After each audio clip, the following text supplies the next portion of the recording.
High বন্ধুরা, আমি সিরাজ আর আপনাদের স্বাগত জানাই আমার চ্যানেল বাংলা কম্পিউটার টিউশনে। আজ এই ভিডিওতে আমরা আলোচনা করব স্বাস্থ্যসাথী প্রকল্পের ফর্ম স্ট্যাটাস আমরা কিভাবে চেক করব।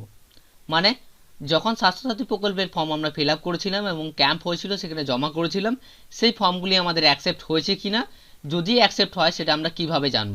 তো চলুন বেশি দেরি না করে শুরু করা যাক। সর্বপ্রথম আমাদেরকে কি করতে হবে, গুগল ক্রোম ওপেন করতে হবে অথবা যে কোনো ব্রাউজার ওপেন করতে হবে। সেখানে আপনাদেরকে কি সার্চ করতে হবে, স্বাস্থ্যসাথী। স্বাস্থ্যসাথী সার্চ করার পর দেখুন এখানে একটি অপশন শো করছে, ফাইন্ড ইওর নেম। এই অপশানে আপনাদেরকে ক্লিক করতে হবে। ক্লিক করার পরে আপনাদেরকে কি করতে হবে, এখানে দেখুন মোবাইল নাম্বার চাইছে। তো এই মোবাইল নাম্বারের জায়গায় আপনারা যে ফর্মটি ফিল আপ করেছিলেন সেই ফর্মে যাকে হেড করেছিলেন, মানে ওই ফর্মে ফার্স্টে যার নাম লেখা ছিল তার যা কন্ট্যাক্ট নাম্বার দেওয়া ছিল সেই কন্ট্যাক্ট নাম্বার আপনাদেরকে এখানে দিতে হবে। তো আমি এখানে কন্ট্যাক্ট নাম্বার দিয়ে দিচ্ছি। কন্ট্যাক্ট নাম্বার দেওয়ার পর ফাইন্ড নেম ফর এখানে সিলেক্ট করতে হবে ইয়োরসেলফ। তারপর আপনাদেরকে কি করতে হবে, সাবমিট করতে হবে। সাবমিট করার পর একটি পেজ ওপেন হলো। এখানে আপনাদেরকে কি করতে হবে, আপনাদের ডিস্ট্রিক্ট সিলেক্ট করতে হবে। তো এখানে একটা ডিস্ট্রিক্ট সিলেক্ট করে নিলাম। ডিস্ট্রিক্ট সিলেক্ট করার পর আপনাদেরকে সিলেক্ট করতে হবে যে আপনারা যেখানে জমা দিয়েছেন সেটা ব্লকের আন্ডারে পড়ে না মিউনিসিপ্যালিটির আন্ডারে। তো এখানে আমরা সিলেক্ট করব ব্লক। ব্লকের আগে এখানে আরেকটা অপশন আছে যে আপনার কি ডকুমেন্টসের ওপর বেস করে এটা সার্চ করব। তো আধার নম্বরের পর আমরা সিলেক্ট করব ব্লক না মিউনিসিপ্যালিটি। তো ব্লকে ক্লিক করলাম। ব্লকে ক্লিক করার পর কোন ব্লকের আন্ডারে পড়বে সেই ব্লকটা আমাদেরকে সিলেক্ট করতে হবে। তো ব্লকটা সিলেক্ট করলাম। ব্লক সিলেক্ট করার পর কোন গ্রাম পঞ্চায়েতের আন্ডারে পড়ছে, তো গ্রাম পঞ্চায়েত সিলেক্ট করতে হবে। গ্রাম পঞ্চায়েত সিলেক্ট করা হলো। গ্রাম পঞ্চায়েত সিলেক্ট করার পর কোন গ্রামের আন্ডারে পড়ছে সে গ্রাম সিলেক্ট করা হলো।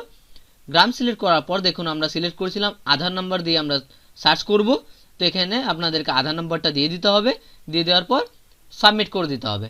তো আমি এখন আর সাবমিট করছি না, কারণ আমি প্রথমেই একটা সাবমিট করে একটা পেজ ওপেন করে রেখেছি। তো দেখুন সাবমিট করার পর এরকম একটা পেজ আসবে, যে পেজের নিচে কতগুলো মেম্বারের একটা ফ্যামিলি আইডিতে স্বাস্থ্যসাথী কার্ড হবে সেটা দেওয়া থাকবে। আর এই লাস্টের অপশানে দেওয়া থাকবে স্বাস্থ্যসাথী ইউআরএন। কতজনের নাম দেওয়া আছে সে নামগুলো আপনারা দেখতে পারবেন। আর হেড অফ দ্য ফ্যামিলি কে আছে, অ্যাড্রেসও দেখতে পাবেন। আর এখানে কি দেওয়া থাকবে, family ID. Form B fill up করার পর আপনারা জমা দিয়েছিলেন সেই ফর্ম বি এর আপনাদের ফ্যামিলি আইডি কত। তো আপনাদেরকে আমি দেখালাম যে আপনারা কিভাবে চেক করতে পারবেন যে আপনাদের যে অ্যাপ্লিকেশন আপনারা জমা দিয়েছেন ব্লকে অথবা মিউনিসিপ্যালিটিতে যেখানে ক্যাম্প হয়েছিল সেই অ্যাপ্লিকেশনগুলো আপনাদের অ্যাকসেপ্ট হয়েছে কিনা। যদি আপনাদের এই লিস্টে নাম চলে আসে চেক করার পর, তাহলে আপনারা জানবেন আপনাদের খুব শীঘ্রই স্বাস্থ্যসাথী কার্ডের জন্য ফটো করা হবে। যেদিন আপনাদের ফটো করা হবে সেদিনই আপনারা হাতে সঙ্গে সঙ্গে কার্ড পেয়ে যাবেন। তো চলুন আজ এই পর্যন্তই।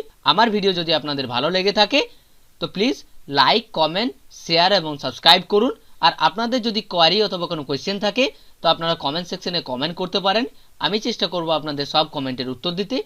আর এই যে লিঙ্কটা আমি ওপেন করলাম এই লিঙ্কটা আমি ভিডিও ডেসক্রিপশনে দিয়ে দেবো, যাতে আপনাদের কোনো অসুবিধা না হয়। তো চলুন আজ এইটুকুই।